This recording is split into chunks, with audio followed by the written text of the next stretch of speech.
Hallo graad 10's, hier is alweer rond de 2. Ongelykhede. Nou, ons het mos nou al gedoen vergelykings en hierdie ongelykhede sluit nou daarbey aan, maar net om mee te begin, wil ek weer vir jou 'n klompie tools gee vir ongelykhede. Nou, die moeilikheidsgraad van hierdie ongelykhede is maar eenvoudig dat mens lees nie altyd die teken reg nie. So, as ons kyk nou na byvoorbeeld hierdie wat in swart geskryf is, as ons kyk na hierdie teken, omdat hy met sy toekant na ons toe begin en ons lees van links na regs, dan is dit 'n kleiner as teken.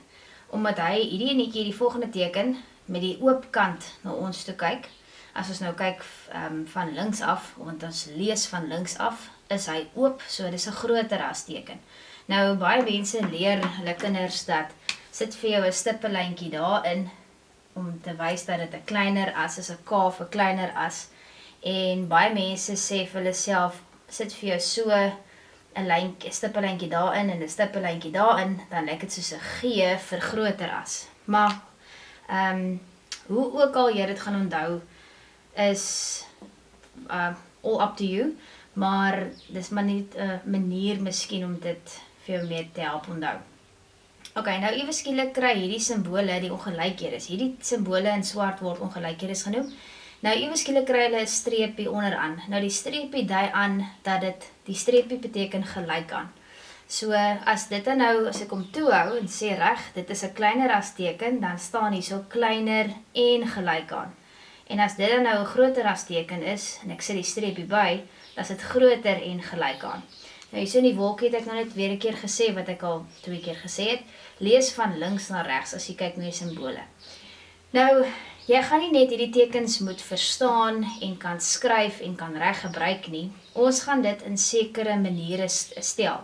Nou, as ons kyk hierso wat in groen geskryf is, praat ons van notasie, algebraïs. Jy gaan ongelykhede algebraïs oplos. Nou, onthou net gou-gou waarmee is ons besig. Ons is besig met vergelykings, waar ons gekyk het na vergelykings waar x 1 antwoord gehad het, 2 antwoorde gehad het, en waar jy vir x en y apart opgelos het, of eintlik gelyktydig, maar apart elkeen 'n eie antwoordjie gehad het.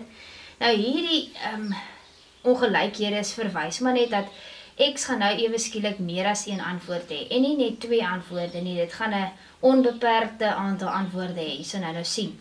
Maar vir ons om dit te kan skryf, onthou weer 'n keer graad 10 is net tools wat ek vir jou gee. As jy kry dat dit is net 'n kleiner as of 'n groter as teken, dan gebruik jy ronde hakkies. Maar die oomblik as hy 'n streepie onderaan het, wat mos nou weer die is gelyk aan teken, kom ek skryf hierso weer by, is gelyk aan na verwys, dan gaan jy vierkantige hakkies gebruik. En dan ietsie wat ek nou nie hierby geskryf het nie, wat ek gaan vir jou byskryf is, die ronde hakkies, kom ek doen dit in 'n ander kleur, die ronde hakkies verwys na uitgesluit. Uitgesluit. En die vierkantige hakkies beteken ingesluit.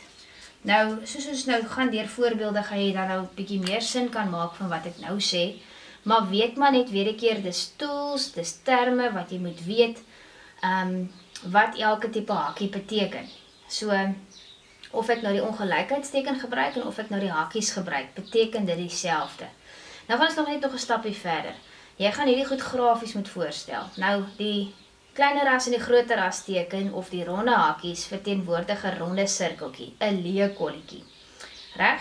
So hy beteken ook uitgesluit. So dis almal dieselfde ding, dis net anders te gestel.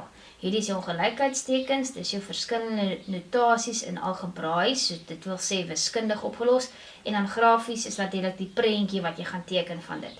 En dan soos hierdie dan nou kleiner en gelyk aan en groter en gelyk aan is, en jou vierkantige hakkies, wat beteken ingesluit, gaan jy 'n vol kolletjie, 'n ingekleurde kolletjie gebruik, om dit grafies voor te stel. Reg. So, al hierdie tools, neem maar 'n snapshot, en maak van hierdie 'n opsomming, want dit is die simbole, wat jy nou die hele liewe tyd nou gaan sien, en moet weet wat dit beteken. So dis 'n bietjie leerwerk vir jou. Goed. Volgende, kom ons kyk gou na die algebraïese deel van ongelykhede en vergelykings met ongelykhede op die einde van die dag. Maar voordat ons by daai belangrike stukkie kom ons kyk net gou eers hierna. Nou, as ons kyk na die algebraïs, nou ignoreer eers hierdie rooi blok. Ek sal nou vir jou daarso rondom verduidelik wat ek daar bedoel. Kom ons kyk net gou na hierso 2 voorbeeldjies wat ek hierso het. Nou algebraïs, soos ons hier genoem het, kom ek remind net gou vir jou. Ons gaan nou net kyk na hierdie. Ons is nog nie by die grafies nie. Ons gaan net kyk hierna, as ons 'n ongelykheid algebraïs moet voorstel. So, as ons dan dit